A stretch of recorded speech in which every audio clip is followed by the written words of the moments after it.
Starting the fifth unit of Credit Recovery World History, we are going to be moving into now kind of an idea of revolutions, talking about great change that's happening here. So, we are going to be looking at a new standard. So it says evaluate the methods used to change or expand systems of powers and authority. And then we'll always stick with the cause and effect theme. So hopefully you're picking up on that. But in terms of why this matters is that you're going to see types of government are going to change. So we're going to look at what ways did they use to do that. So when you go into the first one, we're going to be talking about this thing called absolutism. So absolutism, we've talked about in the past of being kings and queens. So where this is kind of different, I guess you would say, is what makes up an absolute monarch.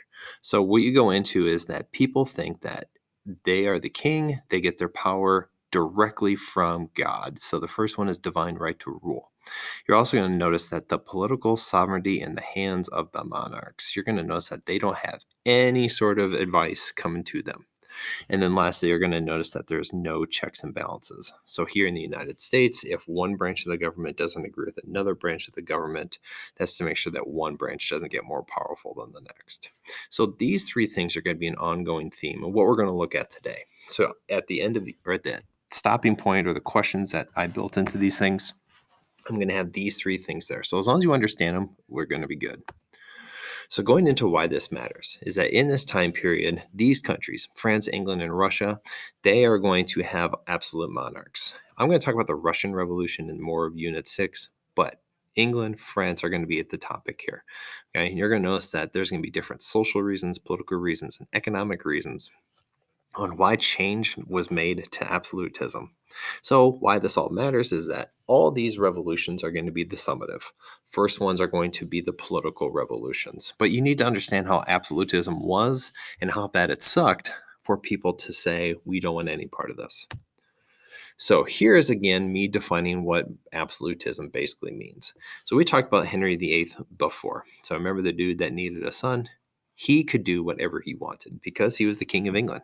And that's why he decided to break away from the church and start his own. So he didn't have anybody to say that that was a bad idea, okay? Because he thought that God gave him power.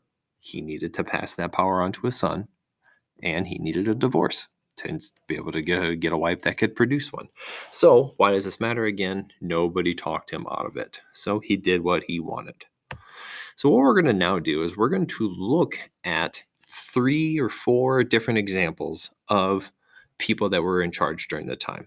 And I want you to think, were they absolute rulers? So before I read it, I want you to look and see how these questions are going to go. I have the checklist of divine rulers right here. I'm going to ask you if this guy, Philip II, was he an absolute ruler? You're going to say yes or you're going to say no. So be listening for those 3 things. It says, like King Ferdinand and Queen Isabella before him, King Philip II of Spain centralized royal power, making him all parts of the government responsible to him. He had complete authority over the government and had the lives of the people during his reign from 1556 to 1598. He believed that it was his authority to rule came directly from God. As a result, he saw himself as the guardian of the Catholic Church and made it his personal responsibility to defend the Catholic Reformation, or the Counter-Reformation is what I called it before. He used his control over the Spanish army and navy to impose the Inquisition against Protestants and heretics. Without representation, a small middle class was heavily taxed by Philip to fund his wars and build the Armada. So in this reading, does he have the 3 things that make up an absolute ruler? So was he an absolute ruler? Yes or no? So again, same thing. Listen for those 3 things that make him an absolute ruler. This is Louis. He's Louis the 14th of France. Whatever this says in French, I can't pronounce it. Some of you probably can, but I am the state, said King Louis the 14th of France.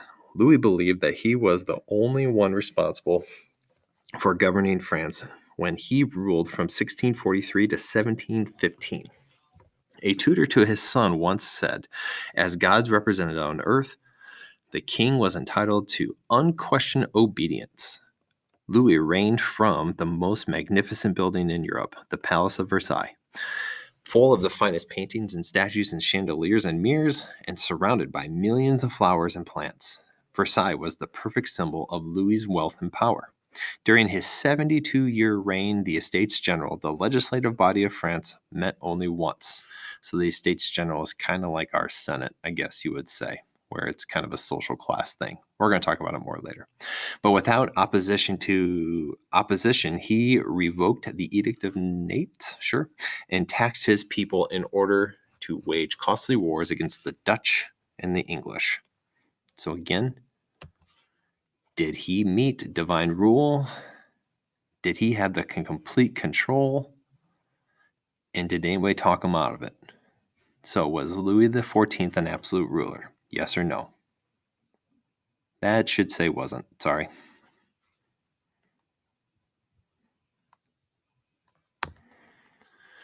So, Peter the Great. After a journey to Western Europe, Peter the Great decided to modernize Russia. To impose his will, he came to the most autocratic of Europe's monarchs, believing that his right to rule as Tsar, king, came from God. He centralized his power and brought all Russians under his control, including the Russian Orthodox Church. Peter forced the most powerful nobles, known as boyars, to serve in either the military or the state government. Peasants and serfs were required to become soldiers or work on roads, canals, and other government projects. He improved the technology, education, and military of Russia, but in the process tortured and executed thousands of people who challenged his power from 1682 to 1725. Was he an absolute ruler? And again, that should say wasn't.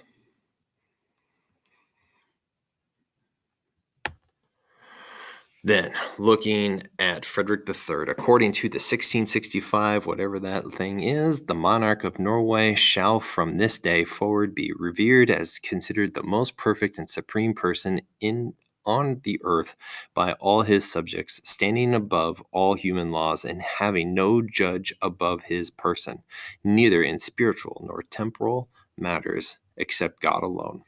After abolishing the legislative branch, the branch that makes laws, known as the whatever that word is, the king was the only person in charge of the country's affairs. Frederick III ignored the advice of his nobles and controlled the government and military on his own.